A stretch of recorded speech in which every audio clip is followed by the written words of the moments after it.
ABN Marathi news मध्ये आपल्या सर्वांचं स्वागत आहे। ताज्या बातम्यांसाठी एबीएन मराठी न्यूजला सबस्क्राइब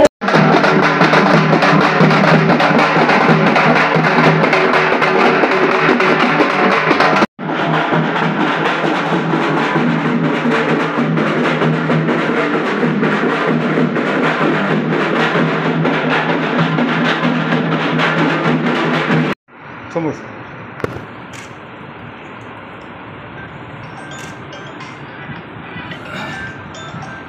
एक असं जाऊ दे दादा एक पत्रकार बनायचं ना तुम्ही घ्या त्यांच्या कामाच्या बाबतीत हां हो हो चालेल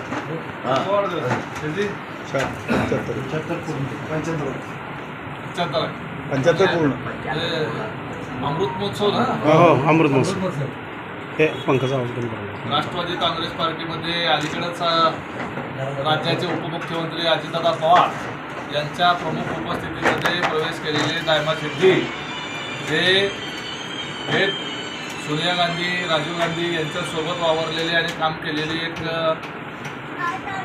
महान असा एक कार्यकर्ता म्हणा। या वयातही त्यांना प्रचंड मोठ्या प्रमाणावर उत्साह आहे। अजितदादांनी त्यांचं एवढं कौतुक केलं आणि अजितदादांच्या उमेदीच्या काळामध्ये दायमा शेट्टी हे त्यावेळेस काँग्रेस पक्षामध्ये नेते म्हणून वावरत होते आणि त्या काळापासून अजितदादांनी दायमा शेट्टींचं काम बघितलेलं आहे असा उल्लेख त्यांनी त्यांच्या स्वतःच्या भाषणात केला।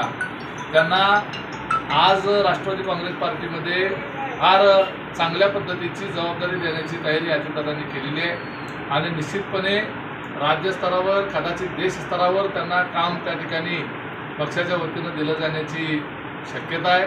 आमच्या त्यांना खूप खूप शुभेच्छा आहेत। त्यांना दीर्घायुष्य मिळावं।